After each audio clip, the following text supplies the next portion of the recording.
Charlie, you're the only one that can end the meeting. I know, but I'm kind of basking in the glow a little bit. I feel like I need a cigarette. That didn't suck. No, that was good.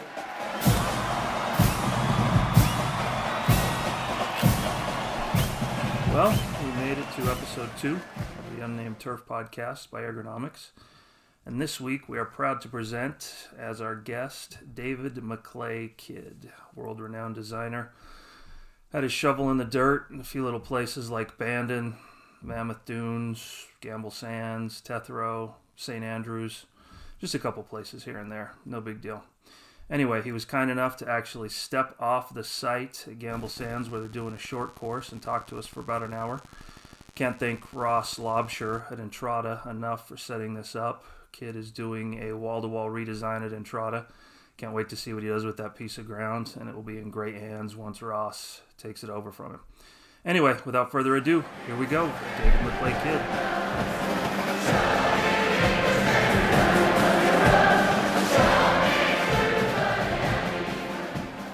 Welcome to our third installment of the Big Time Turfgrass Jamboree. We didn't think we'd make it half a show. We've made it 3 now. And it's been a big hit so far. For those of you who haven't been here, it's great. It's a good chance to get together when the reality is we can't. So welcome. Last week we had Frank Rossi kind of representing the academic world in a very PC sort of way. And now we have David Kidd, represent the golf course architecture world. So we're excited about this show. It's going to be an awesome one. Thanks for everybody being here. Sounds like David's at Gamble Sands, right? I am at Gamble Sands. Can you hear me? Yep. Yeah, you guys hear me? Okay. So yeah, Gamble, I was just kind of thinking about this. Us in the business, we know David's background. We know what he's done. For me, what's interesting is the Driggs, Brewster, Washington, Bend, Oregon, and soon to be St. George, these kind of arid to semi-arid, alpine and desert courses we've done around here. Pretty cool. So I'm excited to hear about that. I'm excited to hear his background, his history. I think it's going to be a great show. And with that, I'll let you guys go for it. David. Yeah. You can go ahead and talk to those people. It's fine. You don't have to lip sync. Oh, you guys will all appreciate this. I just turned up on a construction site, and that was my construction guy shouting at me saying, "Hey, lunch is up. Let's go." And I was saying, "I'm busy right now." And they were like, will we bring you something? I was, no, don't worry about it. So I haven't been on this site for a week. I was here last Tuesday. So they've been going like hell for a week. And they're all, having done this for 30 odd years now, I know how excited they are to show me what they've been doing for the last week. And they're probably going to be frustrated that I'm on a call with you when they could be showing me what cool things that they dreamt up and how clever they all are.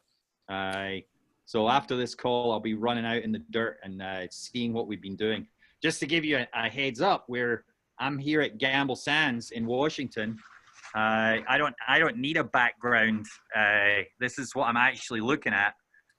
This is the putting course we built a few years ago that sits up on top of the Columbia River Gorge. The golf course opened again about a week ago, and they're pushing 90% of their originally budgeted business. So wow. Golf is going gangbusters because there's nothing else anyone can do. So we are building a short course here, similar to the Preserve at Bandon or the Sandbox at Sand Valley or the Cradle at Pinehurst. And we took a 25-acre parcel here, and the irrigation permit allowed us to water another 15 acres or so of grass. So we took about 20-ish acres of ground, and we were irrigating 3/4 of it. And that came out to about 14 golf holes that we're building that are between 75 and 150 yards long. And in order to try and up the ante from all the other short courses that have been built, we've tried to kick this into high gear. So I sketched all the holes out, and I gave them names, and the names are highly descriptive. So the first hole, for instance, is called Plinko. So you could figure out for yourself what that looks like.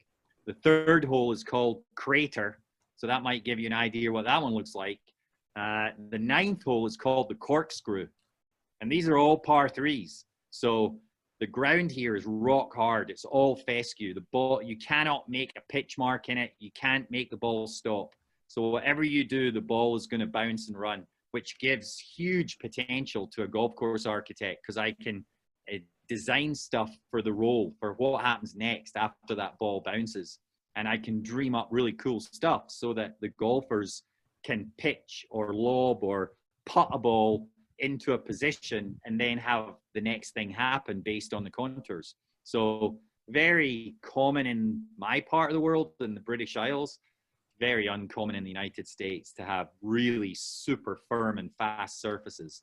To give you an idea, the greens here at Gamble Sands run at about 9 or 10 in the summertime. The fairways run at 10 or 11 in the summertime. Oh. So tell me this, David. I know Gamble. How old's Gamble now? 6 years, 7 years? Yeah, I think last year was the 5th anniversary of the opening. And I know you got a new super there. Do you have, although he was there when you built it, do you have your same construction crew follow you around, or you contract that out? I mean, are you working with the same guys that you usually work with? How does that work on your end? Actually, Josh Truen is the super here now, and he was Chip Caswell's assistant from the build. Josh was here from the very beginning, so it really isn't a new superintendent. Really, a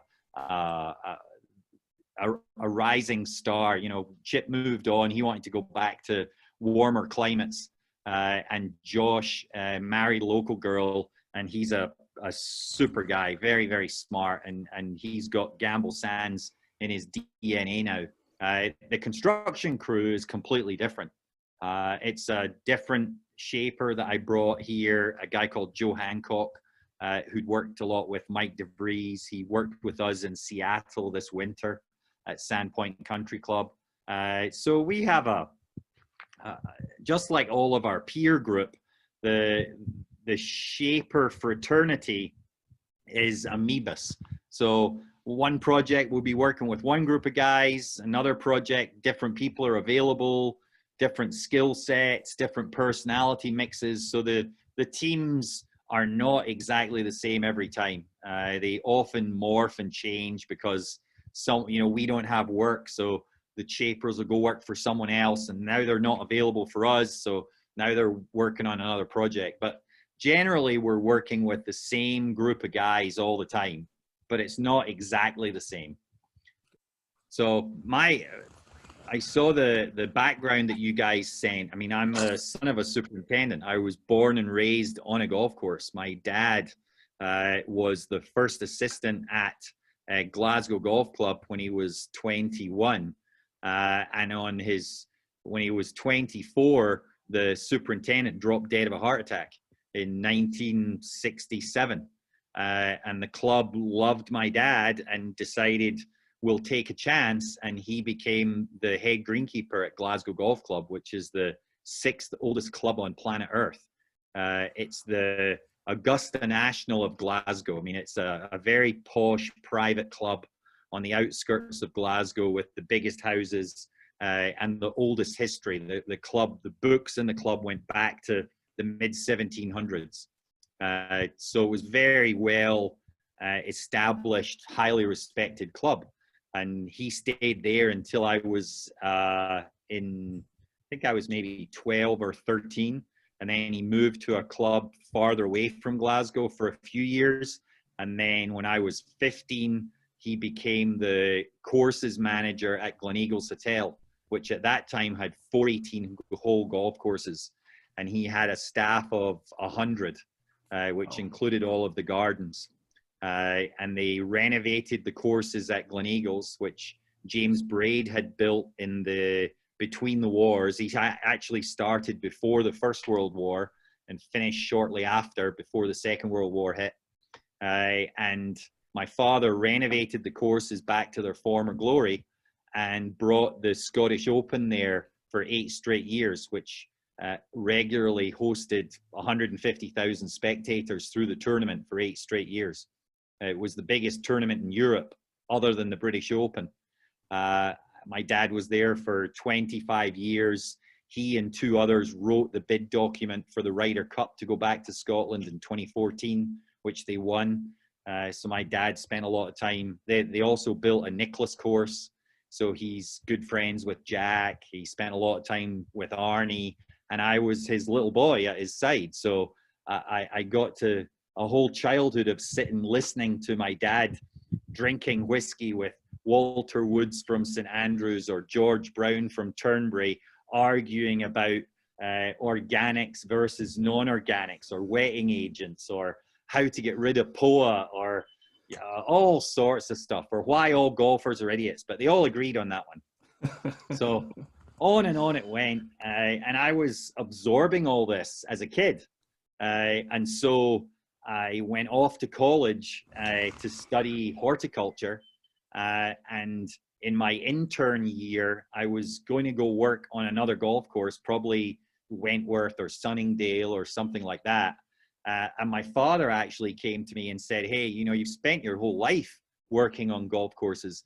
Why don't you go work for a construction company and learn how to build golf courses? Because as a golf course superintendent, you're constantly doing construction projects in the off season. So why not go learn about that?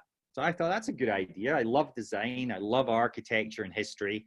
It'd be fun to go work for a construction company. So in my intern year from college, I worked for Southern Golf, who are the biggest golf construction firm in Europe, or they were then. And I quickly discovered that building golf courses was really, really good fun. The only downside was this damned architect who would show up every now and then with crazy ideas, because he really didn't understand the nuances of the site.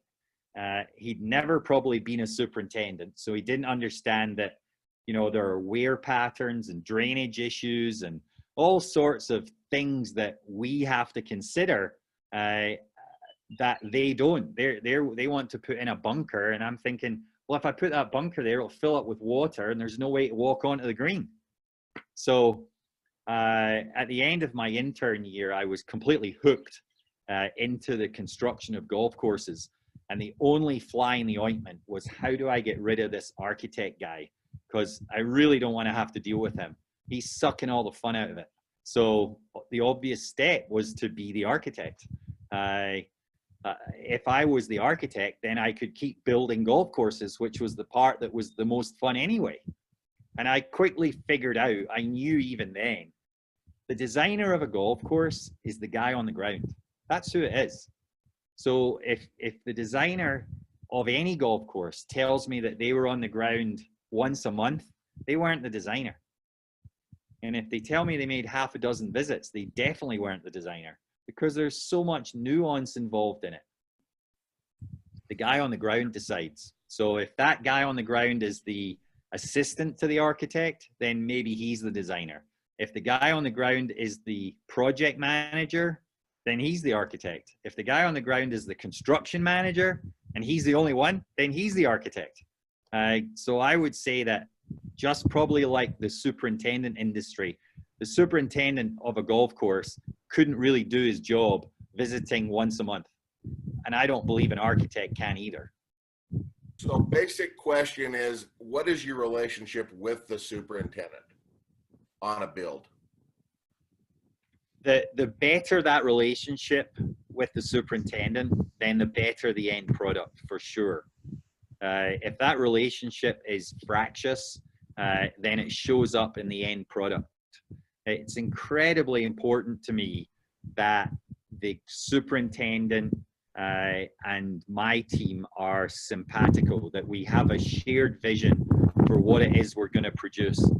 If the superintendent doesn't really believe in whatever idea we're producing, he's not going to be committed to it. He's not going to be willing to sustain it in the long term. He's going to adapt it to suit his view of what it should be. So it's really, really important that the superintendent and the golf course architect and the construction crew are all part of the same team. They're completely linked, joined at the hip, so that their processes, building a golf course, if if it's structured the right way with the right people, is phenomenally good fun. It's just a riot to create something from nothing, as Ross is about to find out. It's really, really good fun. But all it takes is a superintendent that doesn't get it, that doesn't want to put the effort in, that wants to argue and debate about every single tiny thing, that wants to make everything really, really complicated. And suddenly the grease just disappears and the whole thing just becomes a real chore. So it's really, really important to me that the superintendent is part of our team. When we do new build projects, I often ask the client if they would like my help finding the superintendent, sourcing them. And so on new build projects, I'm often integral to recommending superintendents, sitting in on the interviews and being part of that selection process. Sometimes even the superintendent works directly for me until the golf course is finished. So they're part of our construction crew the whole way through. I'm going to ask Pat a quick question, if you don't mind. It keeps saying Ross, so David, I'm going to ask Pat, was it similar with your situation of what he's talking about? In so much as The same philosophy with Jack as it is with David. Yeah, I think it's always the same philosophy. Our short course was a good example of that. It was fluid. It changed. If we weren't on the same team as an architect, as a construction company, as a superintendent, we couldn't have made things happen that fast. So changing ideas, fitting what we do agronomically to the vision that the Nicholas team had was really important. We couldn't have done what we did both with the 18-hole course and the short course in the short time we did both those if we didn't have that. And it's a great way to work where you have folks that are experts in every part of it, from construction to design to agronomy, working together to be smart and be great. And I think you get a better product that way. And for us at Red Ledges, especially, having an owner that was committed to those visions too was hugely important. So I think it works the same way. Anywhere you have good product, it's got to work that way. It has to. Awesome. The question that you get from every interview, I'm sure, David, is 27 years old. Would you entrust a property like Bandon with a 27-year-old? And please tell us a little bit about that story. You know, I still am not exactly sure why Mike Kaiser hired me at 26 years old. We started building it. I was 28, and we finished it at 30 when I was 30. I guess the short answer is Mike Kaiser hired Jimmy Kidd's son. You know, he became firm friends with my father. He totally respected my father. He'd been a superintendent for 40 odd years at that point. You know, my dad was born and raised in Scotland, as was I, and knew every nuance of every golf course in the country. And Mike loved that.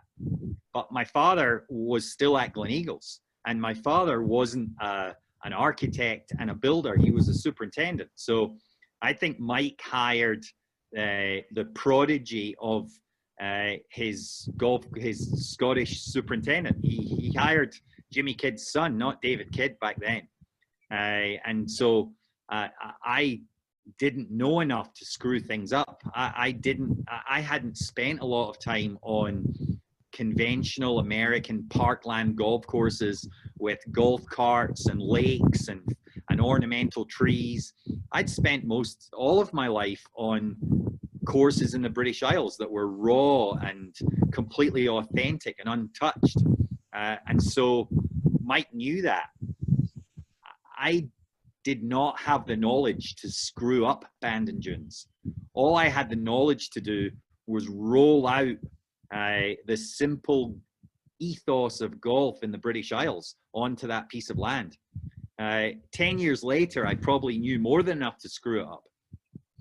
I probably would have been worse at 36 than I was at 26. That's great. let's talk while we're kind of on that relationship. Ross, you want to unmute yourself? Yeah. Most people on this call realize that you are doing that property in southern Utah. I want you to, I'm going to ask Ross this, the first question is what was the interview process like, and what made you guys decide to go with DMK, and what is your relationship like now going into that project? Okay. I mean, the initial where this kind of all started was that with the irrigation system, and we went down that road first, and then as it kind of evolved, it was more about okay, what else needs to be done, and you know, for our membership, the golf course can be pretty penal. So that was okay. Let's go out and start working on master plan and do some design changes, and that was where we were looking for architects. So I actually, you know, actually David's name came up a little bit later in the process, and I basically just cold called David and said, hey, would you be interested in coming and seeing our project? So that's where we first kind of hooked up. But I got his name from another superintendent when I asked around and saying, hey, who would you have do this? And they said, well, if you could choose anybody, right? If you could just choose anybody, you got to give David McLay Kidd a call. So I did, and he ended up coming out and taking a look. And I think from our standpoint, it was, you know, you find an architect that is a good fit, that the club management can work with and that the members can work with, and then a vision of what the golf course can be. So if you're familiar with this property, and most everybody here is, you get out here and you look around and you say, you can get really blown away by the landscape, right? And you get blown away by the lava and the red rock and everything. And honestly, through the whole, I guess, kind of, you could say interview or conversation about the vision for the golf course, David was the architect that took maybe a bolder stance on making a few more changes on the golf course. And when we kind of went through that process, I'd say that maybe the other architects that we had out were kind of more in awe of the surroundings and couldn't see how the golf course could blend into those surroundings better than what it did. And David got that right away and just started spitballing ideas out on kind of how he saw the property. And from that standpoint, that was pretty much a slam dunk. And then we started talking about making golf fun. You know, when he tells members they're never going to lose a ball out here, I don't know. He hasn't said that, but we limit the amount of ball loss, or he's going to make the golf course fun.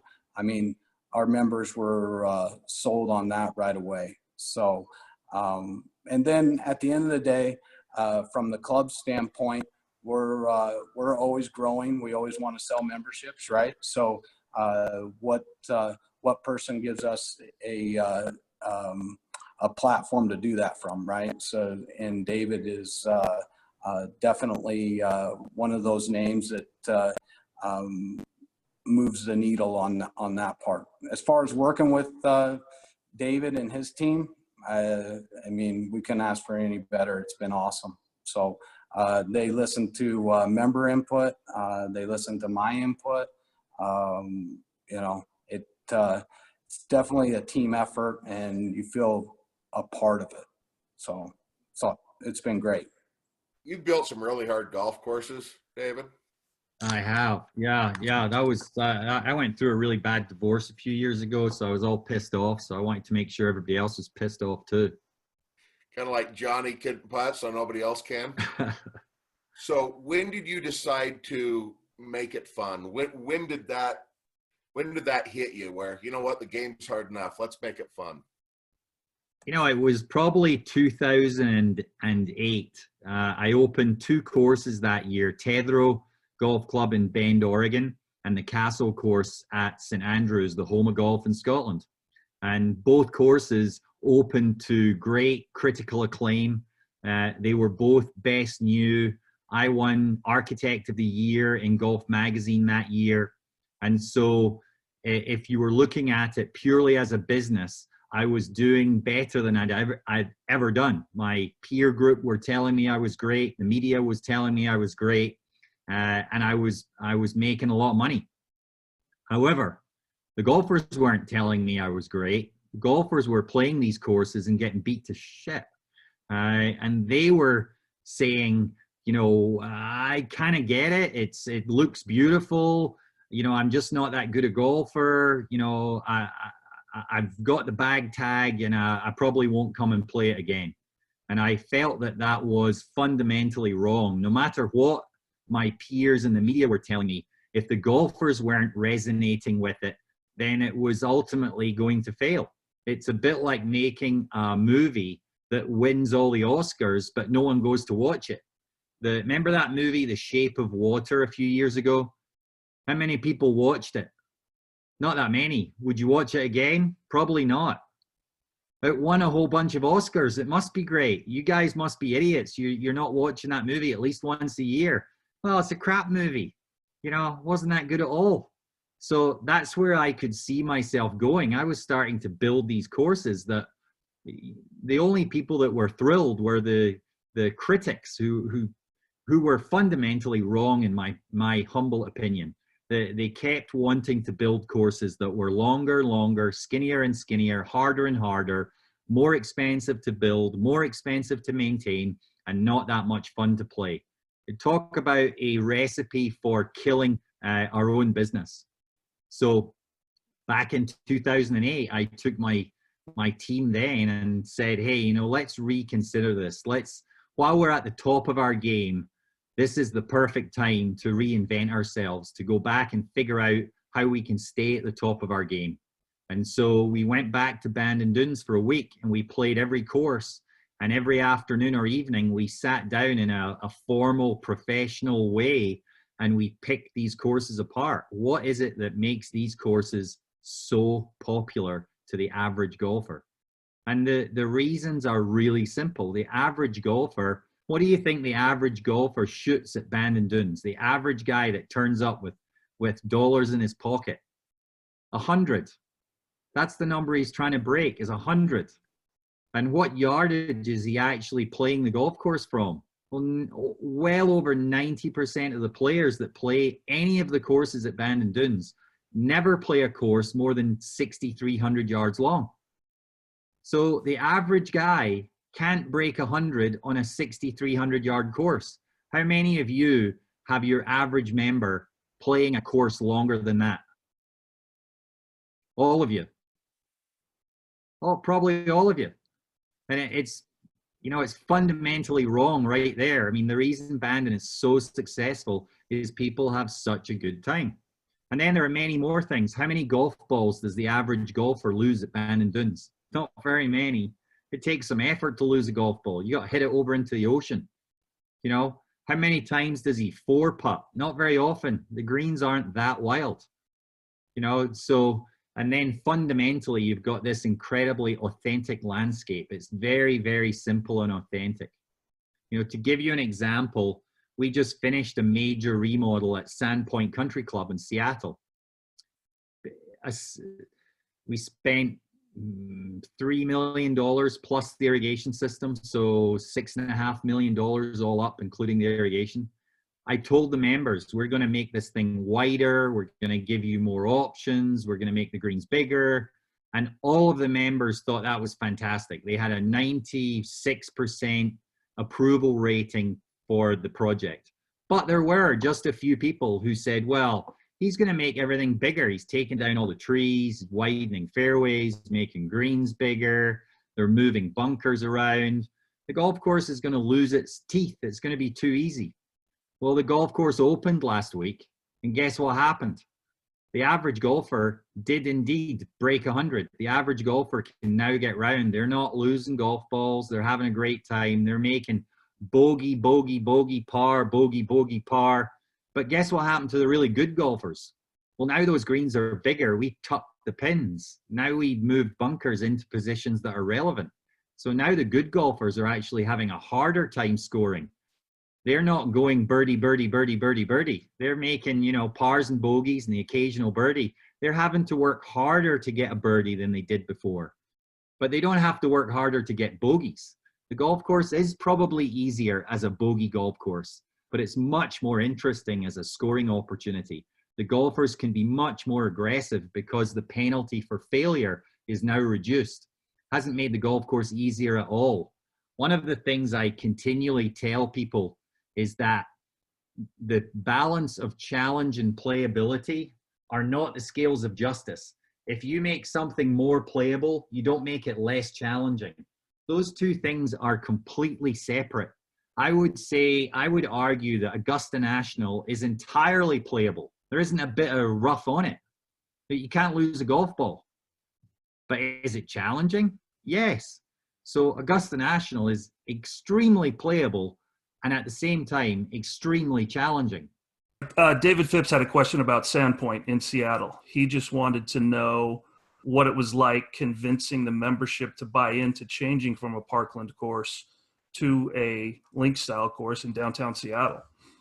You know, it took my personal lobbying the membership. I gave a number of presentations to the board and to the management. And then we did one major presentation to the entire membership.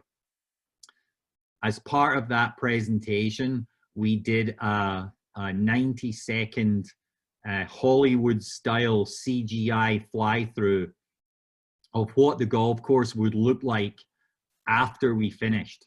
There are 350 members at the club, and when they posted that video on their website, it had 5,000 views in the first week, and it was only open to their members. So that was an incredibly powerful tool. That CGI fly-through cost $25,000 for 90 seconds. Wow. But it was very, very powerful. And it led to a 96% positive vote for the assessment that was levied. The members loved it. And recently, we actually looked at the stills from the CGI video against opening day, which was last Friday. And it is incredibly similar.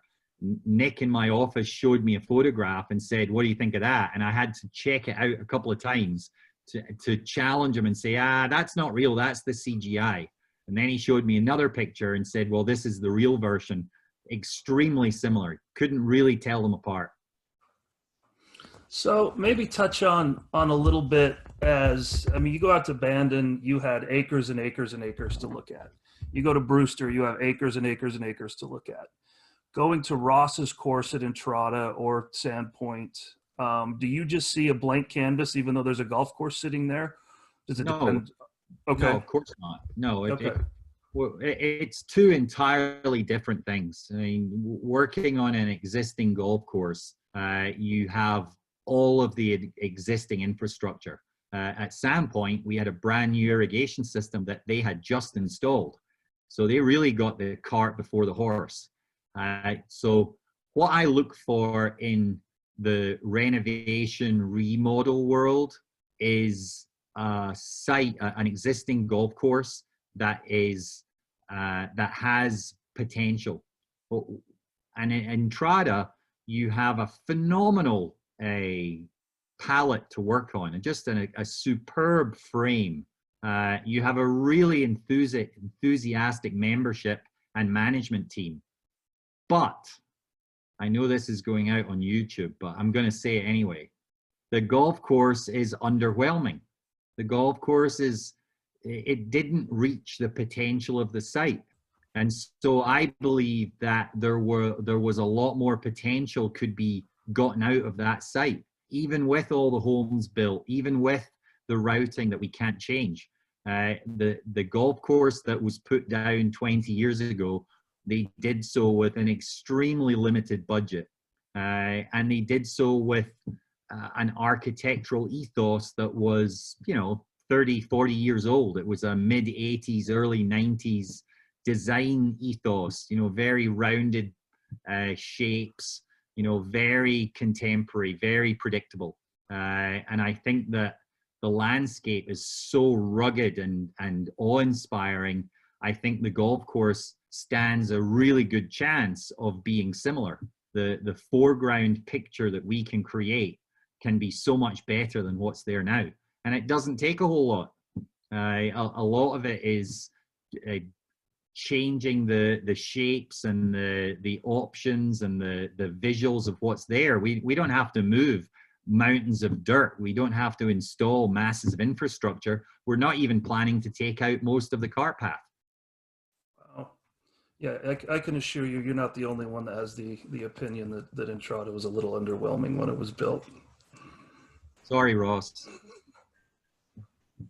The golden era of design seems to be the hot button right now. Who is your favorite golden era designer and why? That is a good question. I get asked that one a lot. And I always point out that the golden era is an American thing. It doesn't exist anywhere else. So the golden era in the UK was 1890 to 1920.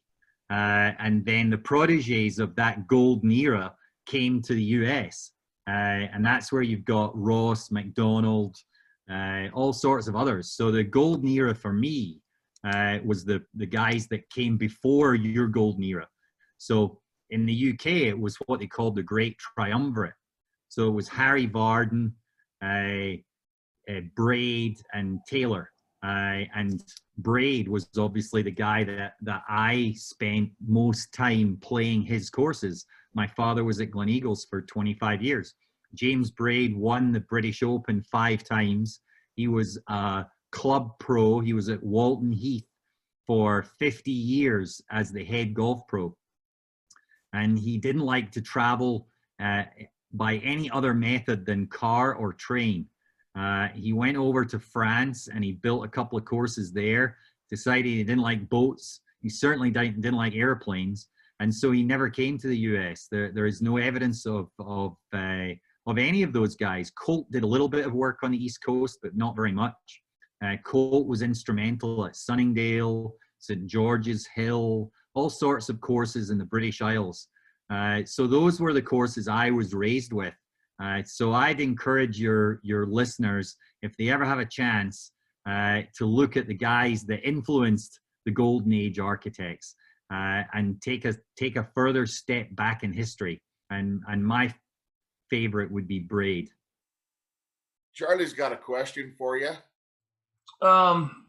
Yeah, quick. What do you tell probably most of the supers on this call? What do you tell those guys that they can't afford a designer? They don't have the money for a remodel. They are the designer. If a new bunker's got to go in, it's them. If they're changing the tee box, it's them. Where does your typical guy at a muni or even a lower level country club, what do they do in that situation? I guess I could be making a rod for my own back, but I wish those guys would reach out more often and give me a call. I'd be very happy to provide whatever input I could free of charge on a call, FaceTime when they're standing there, and at least give them some kind of be a sounding board for whatever idea they've got. I'd be more than happy to do that for all sorts of superintendents, especially you guys, that are on the Western Seaboard. It's really easy. My time is not as critical as you might think. There's a lot of time where I'm, on the golf course or, here on a construction site. And but I guess if they don't call me, I would say going and looking at photographs and books of stuff they like and then try and copy it. Any artist starts out by copying other people's work, and the same is true for golf course architects. They're copying other people's stuff. So I'd go on the internet, there's so much media out there, so many great photographs that you can go look at and try and find something that inspires you and looks like it would fit into your golf course. I'd say don't go pick something that won't fit. Don't go pick some desert bunker styled and you've got a parkland golf course. So you have to be sympathetic to the situation you're in, but you guys are smart enough to do that. What I often see with superintendents is when they do construction work, they don't think big enough.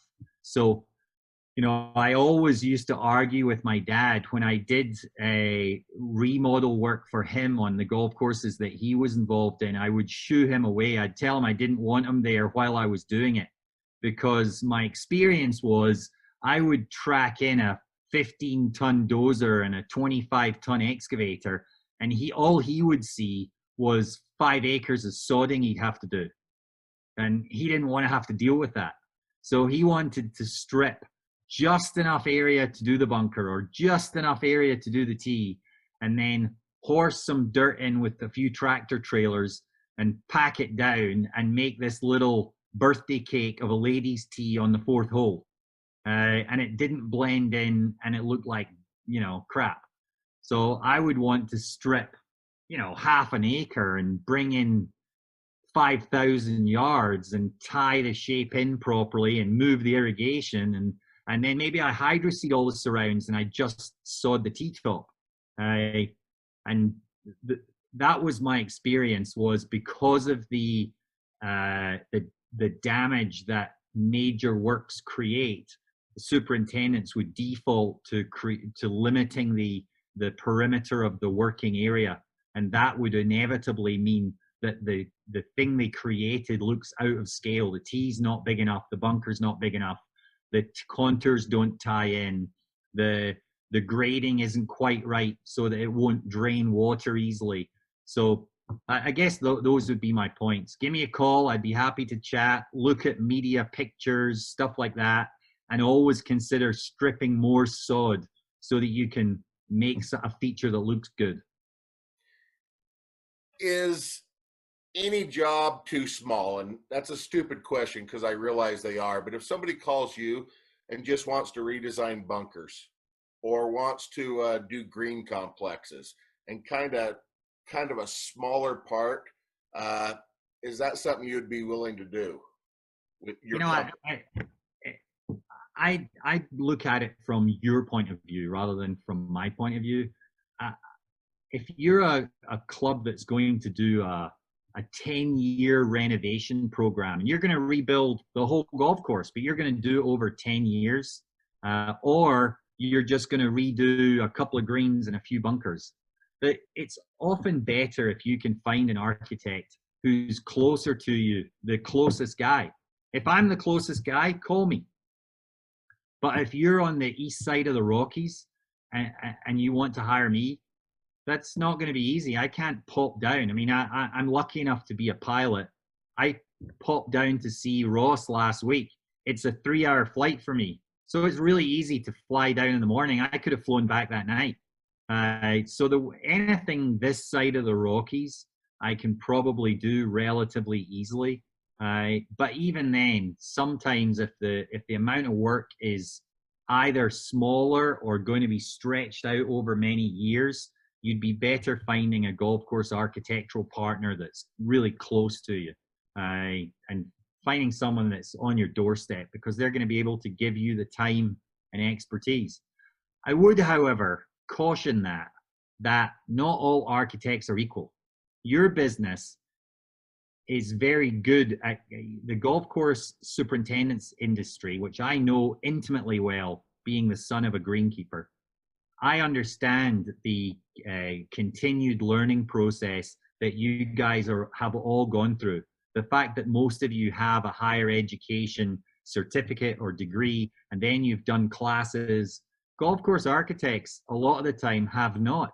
Golf course architects were, a golf pro at some club, and someone asked them to do something, and before they knew it, they're saying they're a golf course architect. I had a client call me the other day and tell me they'd hired a golf course architect, and the contractor arrived with a bulldozer and an excavator, and the architect asked the contractor what the bulldozer was for, and they were rebuilding greens. He had no idea. The contractor shaped the first green and then went out and shot grades on the green, and the architect asked what the numbers were on the green, and the contractor said, well, I'm shooting grades. And the architect said, what are grades? Now, the story went on, and I know that it's true. That club had hired that golf course architect in the full expectation that that golf course architect knew what the hell he was talking about, and he absolutely did not. I would like to think that there is little or nothing I would ask a contractor to do that I couldn't do myself, that my team couldn't do. And that could go all the way to structural concrete, to wet wells, to the most complex of irrigation or drainage systems. If we wanted to, my company could go build that stuff, and we have. But an architect that doesn't know how a grade laser works is scary. So when you interview an architect, I would ask some really basic questions to get their understanding of simple stuff. Heights of cut, drainage, I'd two simple questions you could ask an architect. What height of cut would you expect the fairways to be at when we're finished? What percentage slope would you be willing to accept on the greens to give me drainage? And if you couldn't answer those two questions, alarm bells should be ringing in your head. This guy doesn't know the first thing about what we do. How in the hell are you going to trust them to conceive the whole golf course?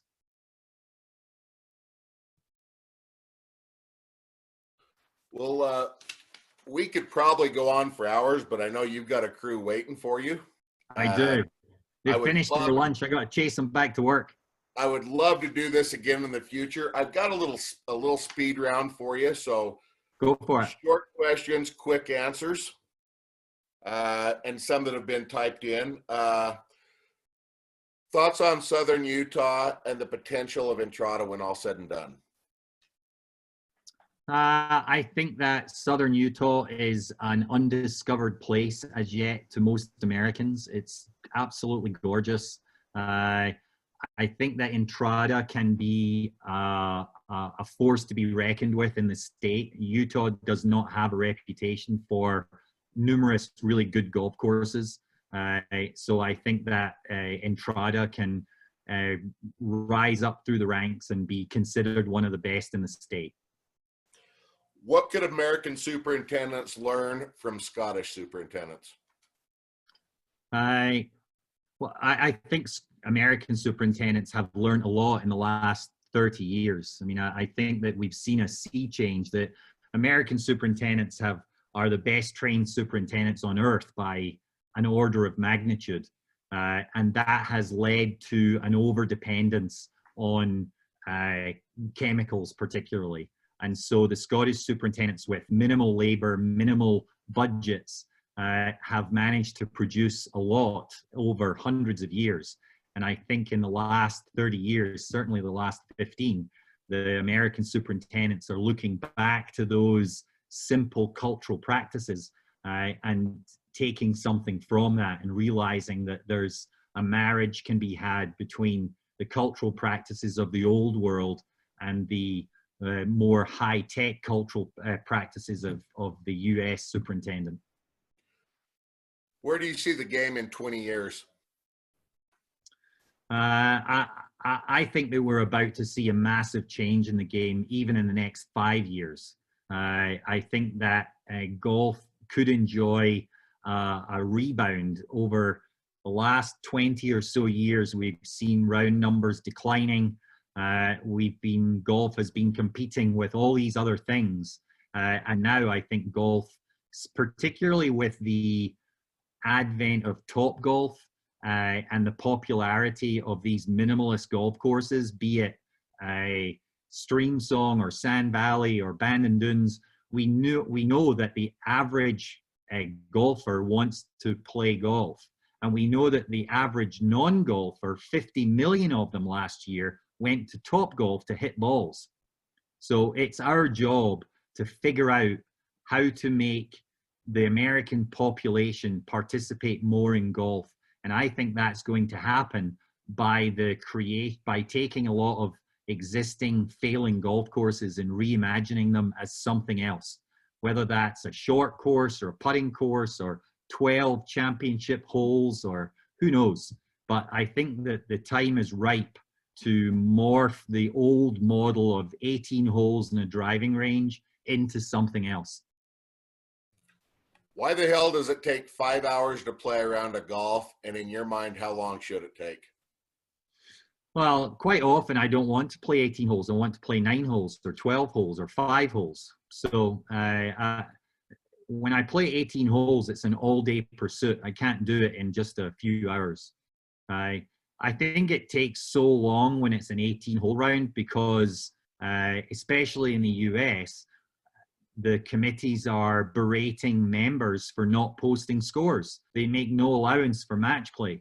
I think that in America, a lot of the game would be much better served if the American golfer were playing match play more often and worrying less about the number and more about just competing against the guy next to them. That would speed it up. That should be posted on the front page of the USGA's website. Well, they've known it for a long time, but the PGA Tour don't want to play match play because it limits the field. So when you think about it, the PGA Tour is the only sporting league where the players own the franchise, the entire franchise. If the NFL were the same as the PGA, you'd have all of the NFL players deciding on the league. Well, there wouldn't be 16 games anymore, I promise you. There'd be 116 games because they'd get paid for every game. Your dream foursome and where are you playing? They can be dead or alive. Well, the only course I haven't managed to get on is Augusta, so it would have to be at Augusta. And dead or alive, I'd love Winston Churchill to be in it, but he thought it was a good walk spoiled, so he'd probably turn me down. I'd have to throw Bobby Jones in there. It's his course. And 2 others. Who would I have? I'd probably have to have Tiger in there, best golfer that ever lived, and probably my dad because he was and is my eternal hero. And is there anything that drives you crazy about American golf?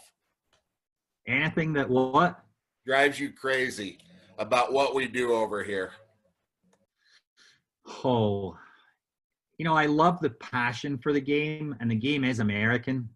It's no longer British or Scottish. America leads the world in golf. That's partly the reason why I wanted to be here building golf courses. It's where it's most competitive. I guess what drives me nuts is what I just mentioned. My dad and I were at Bandon Dunes many years ago, and it was full. And the pro said, "I'm going to pair you up with a lovely couple from southern Utah." I might have made that up. And the lady, my dad's used to playing 18 holes in 3.5 hours. I mean, God forbid it should take 4 hours to play. On the first green, the lady holed out for a 12. And we knew how the day would go. So that drives me nuts. Well, David, we don't want to hole out for a 12 here. We can't thank you enough. Us on the panel, those that are tuning in and those that will watch on YouTube. I just got to give a quick story. I actually flew over to Harrogate to the BIGA convention this year and thought I would have the opportunity of running into you. at BTMEs and realized all I had to do is go over to Bend if I wanted to have a pint with you. So next time, if I'm in Bend, where do we hook up? Yeah. Well, when we're building Entrada, I'd on behalf of Ross and I'd love to meet any of you in person. So from late this year, I think early November, we should be in construction. Come visit. I'd love to hang out and have a pint and show you around with, if that has Ross's blessing, it's his course. We'll go to the firehouse and the first round's on me. All right. I look forward to it. Thank you very much, Jen. You have a great day. Thanks for joining us. I'm off to put my boots on and play in the dirt. See you guys. Have fun, Dave.